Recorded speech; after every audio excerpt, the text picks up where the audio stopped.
Terima kasih Anda masih bersama kami di One on One dan tamu kita malam ini Bang Faisal Basri, Ketua Tim Reformasi Tata Kelola Migas. Bang, tadi Abang bilang sudah pernah rekomendasi terutama terkait dengan Petral, tapi tidak dilaksanakan. Belum dilaksanakan. Artinya memang kerja tim ini hanya sebatas rekomendasi. Iya. Tidak bisa sampai mengawasi atau misalnya kalau ada dugaan korupsi melaporkan langsung ke KPK nggak boleh? Oh, kita bisa laporkan ke KPK. Kita menjalin hotline dengan KPK. Kita setelah bertemu dengan pimpinan KPK, Pak Ibrahim Samad, Pak Abraham Samad, Pak Bambang Wijoyanto, Pak Zul, dan staf KPK gitu, kita buka-bukaan. Kemudian juga kita ada hotline, kalau ada temuan kami serahkan KPK. Oke, Abang yakin bahwa sebetulnya pemerintah akan melaksanakan rekomendasi itu? Yakin, karena yakinlah saya masih bersedia ya. Nah, komitmennya kan komitmen perubahan ya. Kita lihat Presiden juga komitmennya luar biasa. Emang main-main itu nenggelamkan kapal nelayan kan tidak. Kegeraman karena selama ini dibiarkan gitu ya. Ya jenis kapal di laut yang aneh-aneh, yang BBM juga banyak. Jadi saya melihat dengan mata kepala saya sendiri ya, real time, ada kapal tanker besar 110 nautical miles dari Gorontalo itu melakukan pergerakan yang tidak lazim, irregularities itu. Jadi kan kalau kapal itu dari satu tempat ke tempat lain, rutenya. Kalau dia belok dulu gitu. Dan itu berlangsung bertahun-tahun. Kemudian di daerah Natuna sana ada 2 kapal berdamping-dampingan.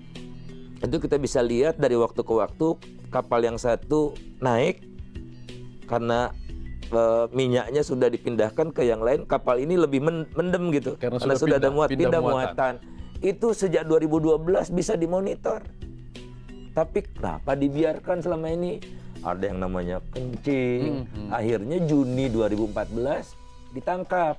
Yang di Batam? Jelita Bangsa itu. Kapal Jelita Bangsa itu dia mau bawa dari Sumatera, dari Dumai atau dari Duri, pokoknya daerah situlah, ke Balongan. Tapi dikencingkan dulu. Rencananya dikencingkan 1000 ton gitu, baru 800 ketahuan. Nah sekarang masuk pengadilan lah ada di media? Ada ya, oke. Tidak ada.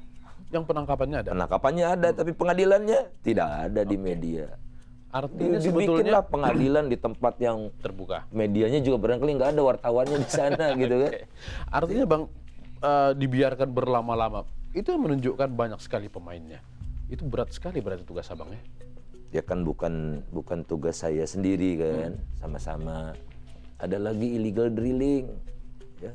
Jadi dengan kasat mata kita bisa lihat, tapi nggak boleh dekat-dekat. Kalau dekat-dekat diusir kita oleh mereka gitu.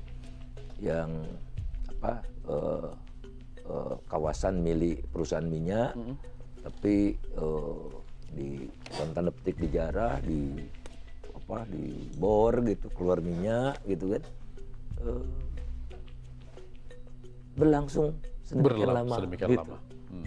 Nah, jadi sekarang memang banyak kekuatan-kekuatan yang ya mau tidak mau harus ditata lah semua ini. Negeri ini kan punya pemimpinnya, punya aturan hukum, tegakkanlah secara konsekuen. Oleh karena itu penegak hukum ini harus memberikan suri teladan terlebih dahulu ya, baru dia bisa negakkan. Kalau penegak hukum yang bengkok ya bengkok pula. Jangan menegakkan hukum, membengkokkan hukum nanti kerjanya. Oke. Kalau hanya sebatas rekomendasi, lalu kemudian ada nggak nanti ukurannya Abang, yang mana dilaksanakan, mana yang tidak? Lalu kemudian Abang akan kecewa dan mundur dari tim ini? Komitmen menteri itu luar biasa ya. Jadi jangan lihat ini saja. Kalau dilihat dari ini saja barangkali pantas orang bertanya-tanya gitu. Tapi kan pada beberapa hari setelah tim ini dibentuk, menteri mengganti ketua SKK Migas Sekarang Pak Amin Sunaryadi, Orang KPK. orang yang nggak bisa kompromi, mati pun nggak takut dia gitu kan, terkenal, bekas KPK, BPK. nggak ada takutnya lagi, dan dia ngerti persoalan-persoalan minyak ini karena dia juga auditor minyak. Kemudian pada saat yang hampir bersamaan, Menteri juga melakukan lelang jabatan untuk dirjen, ya, dan dari beberapa dirjen itu 2 kedirjenan, Dirjen Migas dan Dirjen Kelistrikan itu dibuka tidak hanya untuk pegawai negeri. Mana ada? Misalnya bandingkan dengan Menteri Keuangan ya, Menteri Keuangan kan melakukan lelang jabatan untuk Dirjen Pajak. Semua orang pajak. Ini udah 90 apa, saya panitianya kebetulan. Jadi saya tahu udah 90-an yang daftar. Jadi kan pilihan-pilihannya lebih terbuka. Masa sih menteri seperti itu main-main gitu?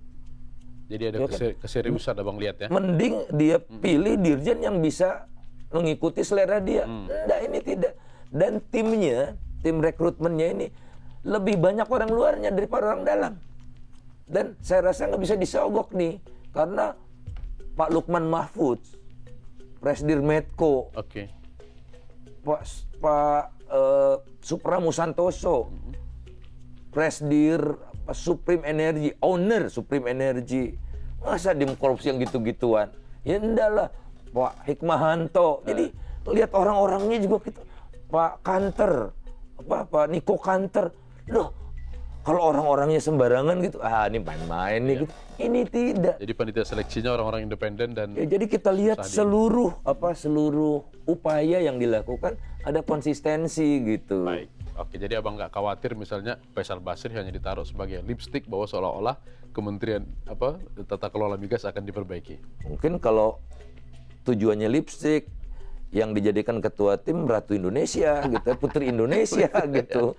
Karena Faisal nggak pernah pakai lipstick. Baik, oke. Bang, kita akan lanjut perbincangan nanti bersama Bapak Faisal Basri usai yang satu ini.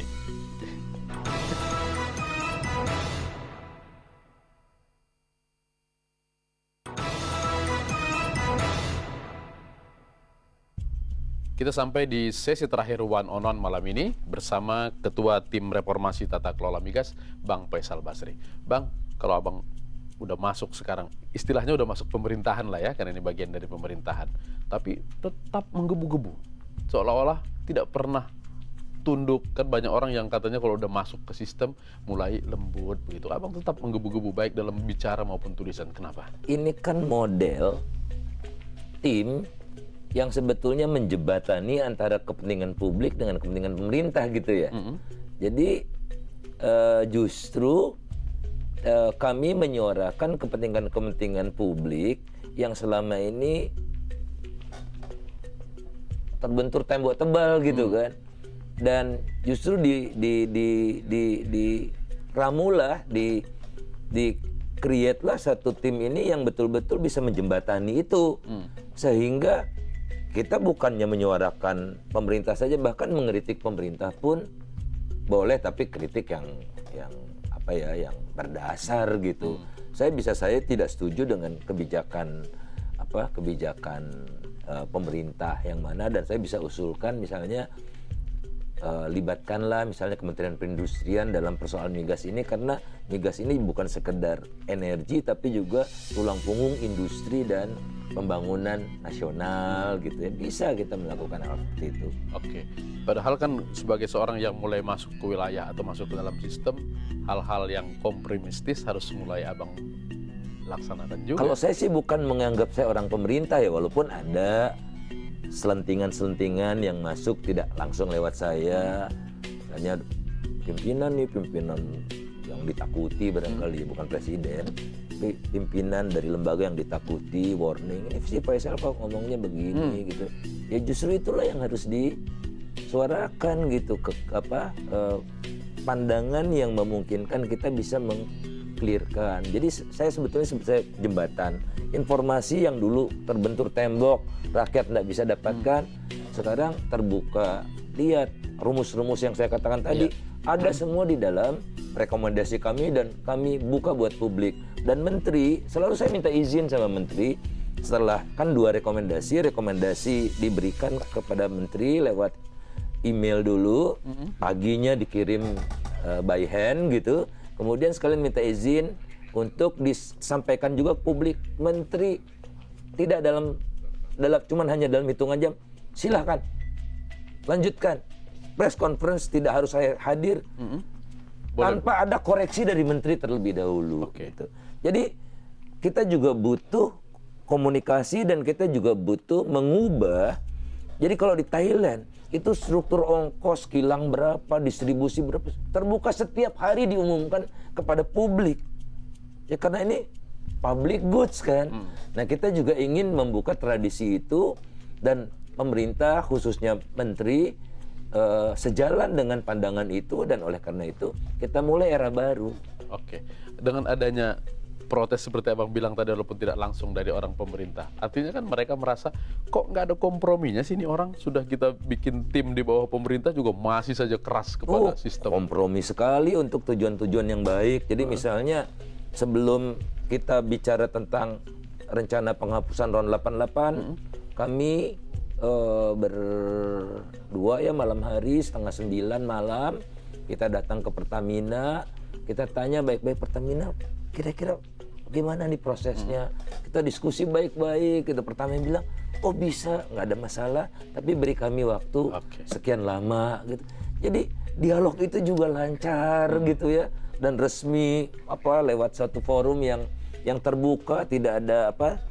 Nah yang susah kita kalau kita punya agenda terselubung, kita mewakili kepentingan tertentu, nah itu biasanya yang bikin repot.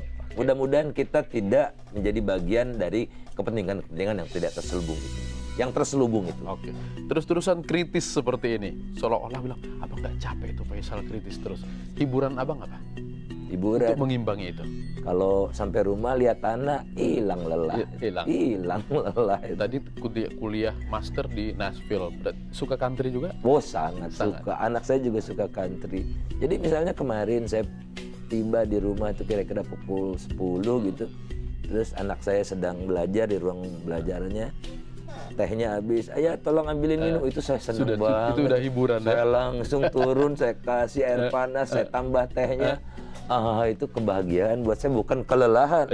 Mungkin kalau ya nggak tahu ya, bapaknya baru pulang, duduk juga belum, udah disuruh sama anaknya. Justru saya itu bahagia. Itu sumber kebahagiaan. Oke. Hobi abang yang lain apa? Itu tadi mendengar musik aja atau ikut main juga? Enggak bisa, tidak bisa melakukan alat-alat musik itu enggak bisa. Ya baca. Terus ya hobi yang olahraga? Dibayari oleh orang lain gitu. Apa itu? Ya bepergian. Karena diundang kemana-mana gitu ya. Itu juga menikmati lah. Olahraga? Olahraga sekali-sekali berenang, tapi dalam tahapan awal belajar. Jadi diajari sama anak saya bagaimana cara berenang. Jadi naik sepeda pun saya baru usia 40 tahun bisa naik sepeda dengan lancar gitu kan. Dan sekarang masih terus? Berenang lah dengan anak-anak, sekalian main bola sambil berenang. Main bola? Nonton bola? Nonton bola suka. Ada tim kesayangan abang? Saya nggak boleh memungkiri diri sendiri walaupun saya agak kesal gitu sama Manchester United. Tapi secara filosofi saya senang Arsenal gitu ya. Kalau anak-anak di rumah Manchester City. Kalau untuk klub Spanyol, anak saya paling kecil pegang Madrid, anak saya paling besar pegang Barcelona. Kadang-kadang suka berantem. Tapi berantem bagian dari berantem iyalah itu justru hiburannya bang ya. Ya kadang-kadang main catur juga sama anak. Main catur. Orang Batak sekali main catur. Main kartu enggak? Enggak. Oke, baik bang. Yuk, sudah 1 jam kita bersama, banyak sekali yang bisa kita gali sebagai inspirasi untuk para pemirsa MNC News malam ini. Ya pemirsa, kita sudahi One on One sampai di sini. Atas nama kerabat kerja yang bertugas, saya Latif Siregar berterima kasih atas perhatian Anda. Sampai jumpa minggu depan.